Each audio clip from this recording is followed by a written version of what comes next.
Let's turn on the microphone. Hello, everybody. How you doing? Okay, it's been a minute since I've been streaming, so I probably should press the right button to make sure this thing works. Hello, good afternoon, good evening. Welcome, everybody. How you all doing? Let's see. So we are going to be doing a quasi sort of live stream tonight for Sequence Break Podcast. So if you're new here, welcome. If you're watching and it's Wednesday, June 28th at, let's see, around 6 p.m. If you're watching right now on RGL, it most definitely is live. If you're going to be watching this on YouTube or anything later like that, probably a VOD of some sort. But hopefully I'll figure things out and make sure everything works properly.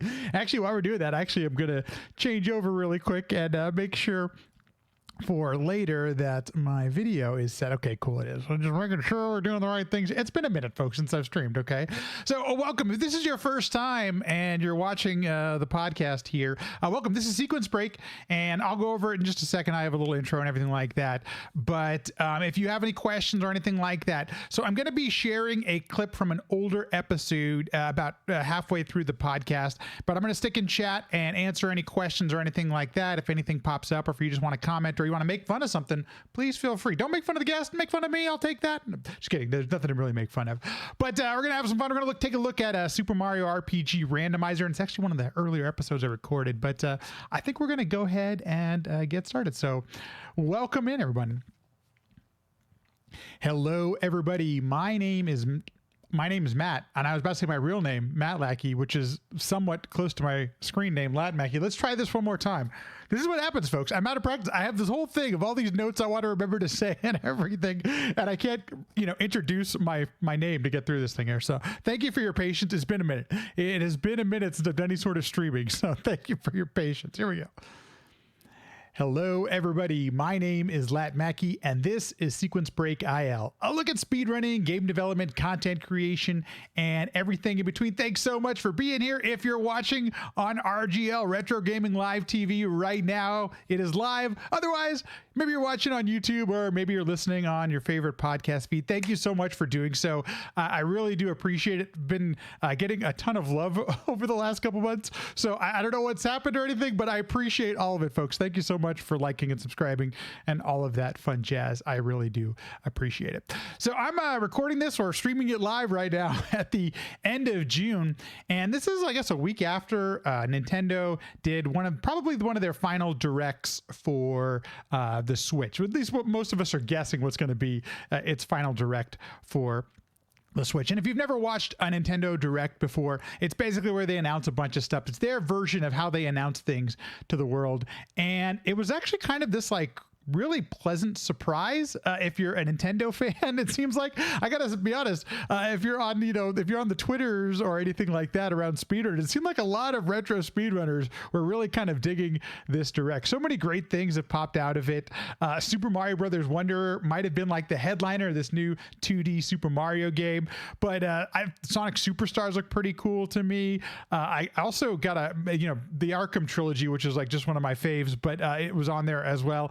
And one of the ones that I actually thought was really interesting was the Star Ocean Second Story remake. I'm not quite sure what Square Enix is going to call it, but Star Ocean 2, if you've ever played on the PlayStation 1, is a wonderful RPG. I think it's 2 or 3 discs, and I was very fortunate enough for it to be recommended by somebody while I was streaming. And so Smitty, if you're out there, Smitty Smop, thank you so much for recommending it. A game that I absolutely fell in love with, and excited to see the remaster. Might have to play through it again. But I think also one of maybe the surprises surprises, or maybe one of the big headlining moments might have been a Super Mario RPG remake, remaster. I don't even know which one. It's not really, I mean, it's not like a reimagining or anything. It almost reminds me a little bit of kind of like the treatment that Link's Awakening got on the Switch, where we got this kind of graphical overhaul. But if you've played Link's Awakening on the Switch, it is very much really similar to the game that we got on Game Boy, and it's some quality of life improvements, and I assume that we're gonna have something similar to that in this Super Mario RPG remake. But it was really exciting to see, and here's my big confession: I've never actually played through Super Mario RPG. Which we're going to talk about today. Super surprising, right? But it's a game I really wanted to, and RPGs still to this day are probably my favorite genre of game. All the Final Fantasies, Chrono Trigger, a lot of Square Enix stuff, but there was just so many great memories I have of diving into a story and a world with an RPG. One of the things I think that really keeps me interested in a game is a good story. As I've gotten a little bit older, gameplay has been super important as well. But man, a good story can go such a long way. And there are so many great ones out there with pick your favorite RPG. And I know Super Mario RPG came out at a right time for a lot of people that hit them, when they were in that developmental stage where a good game can have a lot of impact on you. So I know a lot of people are looking forward to that, but it reminded me of a conversation that I had it's such a long time ago now on the podcast with Pidge01, who is one of the developers of the Super Mario RPG Randomizer. And we did a deep dive into the game and how I was really curious about how the randomizer gets created and how do you go about creating something like that? Because in my brain, those wires just don't quite connect. Like, how do you do something like that? On top of that, I think you can kind of tell if you go back and listen to the whole episode that I'm not the most knowledgeable about Super Mario RPG. I will say, though, that I love watching the game. I've watched Pidge play it a bunch of times, the randomizer or the game itself. She's a speedrunner of the game. But then also Lack Attack, I've watched a lot of him. That comes up a lot in this podcast, by the way, me watching a lot of Lack Attack speedruns. But they're really fun speedruns to watch because there's so many interesting things going on. The Super Mario RPG game had so many interesting mechanics and different aspects to it, and I don't know if it'll ever spoil my playthrough or not, but it's really been fun watching some of those things. And I want to recommend the whole episode because it's about an hour and a half. I'm only going to play a short clip of it today, but we dive into randomizers and how they get created and what does it take to actually create a randomizer. And so that's where this conversation is going to go with Pidge. I also want to give a quick, if you at all enjoy this conversation at all, Pidge doesn't stream as much. From time to time you'll see her pop on, but she is very active on Twitter and is incredibly entertaining, but also has really interesting takes on a lot of different things.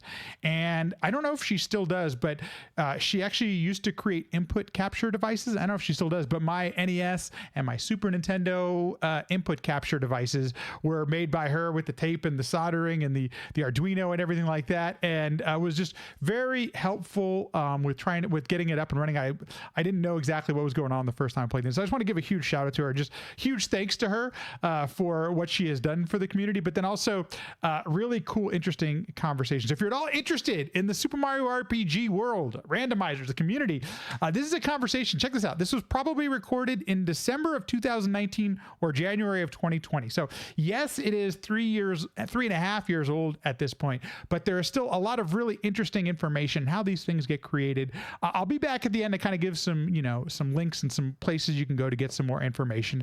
But until then, I hope you enjoy this conversation with Pidge01 talking all things Super Mario RPG Randomizer. Enjoy.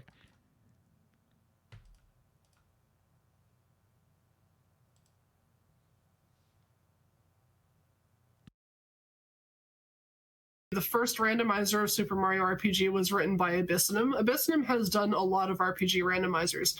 And what the randomizer was back then was a Windows batch file that it was a script that accepted a copy of SMRPG, and it just scrambled a bunch of stuff. What it did at the time was it randomized the contents of shops. It gave you random numbers for your party stats and your stat growth. It randomized the enemy stats, what they're strong or weak to. It randomized who can wear which equipment. It randomized like the costs of items, stuff like that. Like, it was still SMRPG. It was still like the same game. Like, it was linear, except it was just like shuffling some of the numbers in the game and the placements of things in your shops. That was like the first iteration of the randomizer, and then Dorkmaster Fleck and Alanim came along a few years later, and Dorkmaster Fleck translated it into a web version, so you didn't have to download the Windows batch file anymore, but he took all the exact same logic and made it like a Python web application that just like applies it to a game and spits a ROM back out at you, so you don't have to like actually do any downloading anymore. And Alanim did some really cool stuff. He developed the first cutscene patch for the game, so we are literally playing the same version of SMRPG with all the cutscenes and everything, just with a couple things shuffled. Alanim actually came along and he made a patch for the game that was integrated into the randomizer that shortened or removed all the cutscenes so you can get through them very fast, because you play the game so many times you don't want to have to like through everything, yeah, especially when it's in a randomizer and you can kind of get some really unexpected results, like enemies that you have to fight after a series of cutscenes that just like destroy you, and you have to go through the cutscene every time you want to attempt it again. Yeah. So that was getting like kind of tiring for a lot of people. They didn't want to play the randomizer too much, like because of that. So he removed that cutscene, and then that kind of like that also made it like people want to play it a lot more often. Right. But one of the kind of downsides of SMRPG Randomizer at the time was that the contents of chess were not randomized. In fact, that was not done until earlier this year, and I actually helped with the code for that. The reason that it wasn't done is because chess and SMRPG are programmed in such a way that is not consistent among all of them, so it's not as simple as just like finding an address and changing what's at the address. Because chess are programmed as events, we didn't really it wasn't like really as easy to do that. We had to really dive deep into the game's code and see how that could be done. So Alanim actually did most of the work, like making that possible. Fleck created all the necessary data structures around Alanim's research so that we knew exactly where to write the code that contains the item IDs. And I wrote the logic for it. So that was actually only released in March. So you definitely have answered like a bunch of my questions already. I'm curious, when you're looking at the code, or when you're injecting things into it or changing it, how do you get access to it in a ROM or in a game like that? Do you reverse engineer? How does something like that happen? So I actually don't know the proper answer to that, because in SMRPG we're very lucky. Some ROM hackers a couple years ago, namely John Gergolo, he actually produced a ROM hacking tool for SMRPG that is incredibly, incredibly comprehensive and powerful. We don't use it for directly modifying the game because sometimes it has some unintended side effects. But what we actually do is that this ROM hack tool called Lazy Shell, it decomposes a lot of things in the game and translates them into human readable code, and it actually shows you the corresponding hex code for all of it. So we don't actually have to do a whole lot of work in reverse engineering it.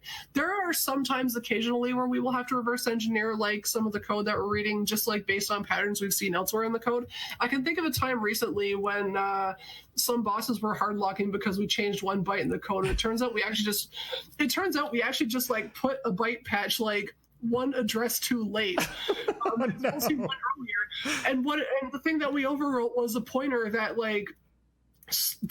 is the start of, I think, your own party's attack listing. So things were going horribly, horribly wrong. And when I saw like what was happening, I was like, oh my gosh, I know exactly what the game is trying to do, and I know why this is an incorrect byte. But this is actually crazy. I see exactly what it's trying to do with this improperly placed byte, and that's actually really cool. So I moved it back one space, and then boom, everything works. Oh my gosh. But yeah, it's we have that tool already, so it is like fairly easy to read. In fact, I've assembled a team of like 18 people that are actually combing through all of the game's event code and telling me where all the item grant locations are, because I do plan on rewriting how chest item granting works.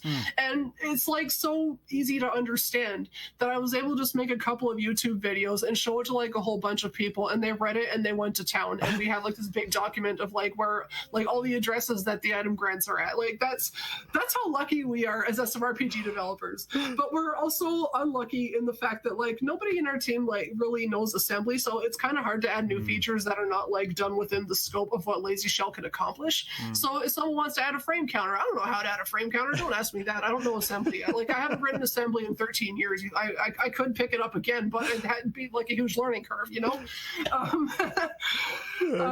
Yeah. So you mentioned that you worked on the logic for the SMRPG randomizer, and first of all, how do you go about establishing what the logic should be before you actually implement it into the randomizer itself? Oh yeah, that's I love this question actually. A lot of it just comes from like my background. Like before I went into design, you know, I was really into optimization math. So coming up with like equations for things, like just like inventing equations for stuff, I just love doing that. It's just fun. So I was thinking a lot about I was playing a lot of FF4 Free Enterprise at the time, and I really liked what they did with their chest shuffle options. They have a bunch of different methods in which to randomize the chests.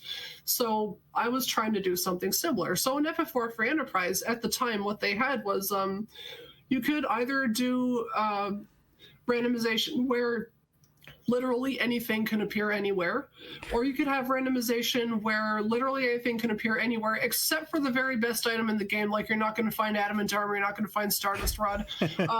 They have another option where you randomize what's in the chest, but generally chests that are harder to access will have better items. That was what I thought was really interesting. That's cool. So the logic for SMRPG randomization is actually all done in Python. We do like a lot of Python code, and what the Python code is, it determines the ultimate order of where everything is supposed to go, and then it translates that into ROM patch that you can apply to the game, and it applies it to the game and spits out a ROM at you. So the Python code is actually like, Python is known for being a very human readable programming language. In fact, I didn't know any Python at all until I started working on SMRPG Randomizer, just because I heard it was an easy language to pick up. So I just read it and I was like, okay, I think I kind of understand what's going on here. So the first thing I did actually was rewrite the shop code, because the shop randomization code was written for the original randomizer that Abyssinium made, and that was written for the game being linear. But now this randomizer had been made open world because of Alan had made a new patch that allowed us to randomize who had star pieces and give us access to the whole world map right at the start of the game, which transformed the randomizer like in a ridiculously amazing way. It was like I played the first ever like beta ROM for it, and I was like, this is incredible, dude. This is so cool. So yeah, we do it all in Python. And I actually looked at a list of all the chests that Alanim had compiled data for. He had done some ROM hacking that allowed it to be easier to patch items into those chests, and he made a big list of them that Fleck used to make the data structures for them. And I went through and I made an Excel document of ranking each of the chests in terms of how easy they are to access. And that was kind of how I made like the balance chest option was generally a harder to access chest will contain a better item. Now, a better item was probably even harder to write than like determining what's a better item was harder to write than determining what's a harder chest to access, because a harder chest to access is, okay, I know this is behind 2 progression items, so this one will be ranked higher because you need more stuff to get there. Or you need to do a boss fight to get here, or you need to traverse through a really long dungeon to get here, that kind of stuff. In SMRPG Randomizer, the properties of your equipment can be randomized, so they can, like, the shirt that gives you, like, 3 defense or whatever it is could suddenly have KO protection. Like that's a big deal. Like KO protection is a huge deal. There are a lot of unblockable like one-hit KO moves in the game that just don't work on you if you have that item equipped.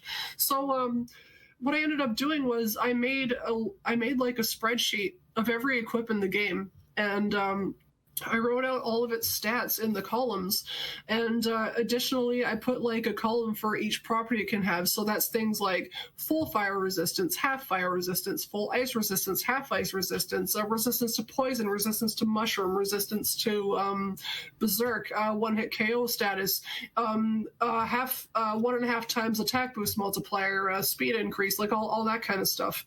And I had to, like, with a lot of trial and error, I came up with a formula on like just calculating a score for each item and then outputting a rank for each one. And I just fine-tuned that until like I saw a ranking system that like I kind of agree with from my knowledge of the original game.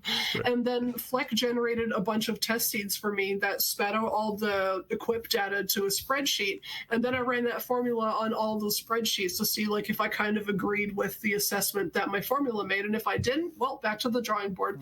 And eventually I came up with a formula that I thought was like very fair for calculating how good an item is relative to all the other items in the game. And so that would be able to divide all the items in the game into one of 4 ranks. So you have like your 10 or 15 best items in the game. Those go in the hardest to access chests. Then you have your next 20 items. Those go in like sort of hard to access, but not as hard as like the top 15, and so on and so forth. And that was like the logic that I had to write for chest and shop randomization. Actually, shop randomization is similar. It's like harder to access shops, get better stuff, or you can just randomize everything anywhere, up to you. But the rank of the item and its score actually determines the price of the item. So that was another formula that I had to adjust. That was the first thing I did as part of the development team for the randomizer, was come up with that stuff and just implement the logic for it. And it's like constantly undergoing revisions. I'm always thinking about like ways to make it better that I just haven't implemented yet, but I have like a huge notepad file on my phone of things I want to change about. I've been playing OOT multi-world here and there. I've been working on some other projects, but that's kind of like the direction that I would like to take SMRPG Randomizer, is to have it be much more customizable. So I've actually like written an interface for it and shown it to some people who play the randomizer like religiously, and they are so excited. But you know, I'm only one person on the team. There are actually 9 developers credited with the SMRPG Randomizer, and they're all excellent, amazing people, and we all work on different things. So it's like, it's a really, really cool team. Okay, hopefully I'm unmuted. I forgot to mention, folks, that the video you were looking at, Paige joined by audio for the conversation, but that was her 2019 RPG Limit Break run of what is kind of 100%. It's like, it usually says most of the items. It's a really cool run. It's like 5 hours long. I think it's over 5 hours long. Murdoch, I'm curious if you were actually in the, were you there in 2019? Because you can't, there are some items I guess you can't quite get there. You can't get every single thing. That's why there's actually no 100% category right now, even on the leaderboards. There's some issues there, and I can't quite remember what all of them were. But if you're curious or you're interested at all in Super Mario RPG speed running and things like that, definitely go check out Pidge's run from that time period. And also, one other thing I wanted to shout out before we wrap this thing up, and that is that if you go and visit the website today, randomizer.smrpgspeedruns.com, you will get this over here, and a very nice intuitive interface and an easy way to get a randomized ROM that obviously you'll have to patch. That's how randomizers work. If you've ever played a randomizer, you download, you put in whatever specific settings you want, usually into some sort of file, or to a lot of times, like if you did OOT, there's a website for it as well. And then you download the patch, and then you have to patch your own ROM based on that. And so it's really cool. And one of the things that we talked about a little bit, but the fact that it's completely open world nowadays is pretty awesome, pretty kind of real interesting and cool way to see where the community has gone and where it's at today. So if this is something you are interested in, or if you enjoy this conversation, I do want to direct you towards the Sequence Break website, sequencebreakpodcast.com. At this point, almost 90 episodes, 90 different conversations of games and things like that. And then in between the episodes, I try to record 2 new ones a month. And then in between the episodes, I'll try to reshare something from the past or something like that with just a little bit of commentary. Hopefully less than a half an hour. That's the idea, to make them a little bit more digestible, because the conversations themselves usually run about an hour to an hour and a half there. So I really, it's been so many conversations and I keep enjoying it. In fact, I just, the one that's going to go live next week was recorded live here on RGL. And it was with Rupert83, and it was talking about how to run like many of basically the 8 and 16-bit Super Mario games back to back to back to back. He's ran as many as 10 different 2D 8 and 16-bit Mario games back to back to back. It's kind of wild, and he's actually he's got good times on all of them. Like in his SMB3, SMB1, SMB2, all these games, he's got some great times, and so it was really fun chatting with him about that. He's actually also been speedrunning for over 10 years. So that one's going to go live next week. And I hope you enjoy that one. We might replay it here at some point on RGL as well. But first of all, thanks everyone for being around and for chatting all this stuff. If this, like I said, if you're all interested, I'm going to make sure this link actually works. Okay, I think it's taking you to the right place. Let's see. No, it does. Okay, it actually takes you to the right place. So feel free, hop in there, listen to some episodes, watch some episodes, whatever is your preferred method. It's basically any possible way you want to digest it is there for you. So anyway, thanks so much for listening and watching. It's going to be a short one. These in between episodes are a little bit shorter, but I appreciate it. If you're at all interested, go check out Pidge's randomizer. There's actually, it's not just Pidge's. There's many different folks who've, I think 8 or 9 developers contribute to the Super Mario RPG Open World Randomizer. So go check it out. And for the rest of you, I hope you enjoy the rest of your week. I think I'll be, if you're a Nintendo fan, you'll be anxiously awaiting some games that are coming up. Seems like October is going to be a big month. So anyway, I hope you all have a good rest of your day, evening, week, month, whatever. And I will see you in the next one. Have a good one. See you later. Bye-bye. Adios. Take care.